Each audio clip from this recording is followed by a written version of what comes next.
Dari sini kan kita belajar, Pak. Dari sini kita belajar bahwa Republik Indonesia ini, yang ada di Ring of Fire ini, di daerah yang sangat rentan bencana, kita selalu tergagap-gagap, Pak. Selalu tergagap-gagap. Setiap ada bencana kita seperti anak yang belajar berdiri, belajar berjalan, Pak.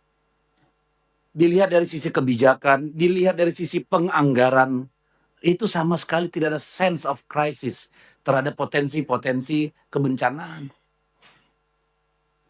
Bayangkan hanya untuk tenda aja kemarin kita nunggu dari pusat datang BNPB. Itu pun presiden pulang cabut lagi itu tenda. Artinya kabupaten kotanya kan nggak punya stok sama sekali.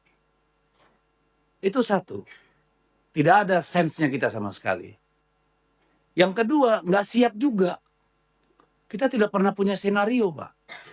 Apakah ini karena tidak adanya sejak awal identifikasi, Pak, daerah-daerah rawan itu di mana? Dengan tingkat kemiringan, dengan jalur hidrologis dan segala macamnya itu nggak ada sama sekali, Pak. Jadi 80 tahun kita merdeka itu, ya rakyat itu memang hidup dengan sendirinya tanpa kehadiran negara, Pak. Bayangkan desa-desa bisa disapu habis. Emang kita membuat kebijakan nggak pernah hulu hilir, Pak. Jadi ini bagaimana, Pak, menatanya kembali, Pak? Bukan tidak mungkin, sangat mungkin ini terulang. Siklon Senyar itu seharusnya tidak ada di daerah tropis seperti kita, sudah terjadi. Ke depan, apakah dia akan hilang?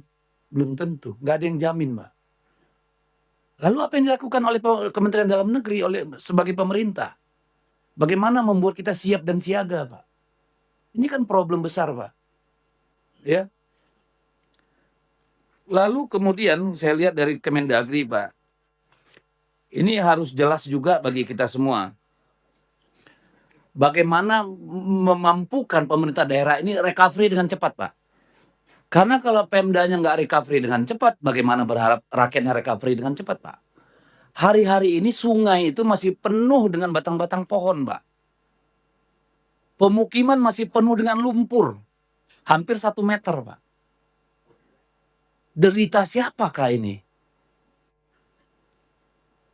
Siapa yang harus beresin barang ini?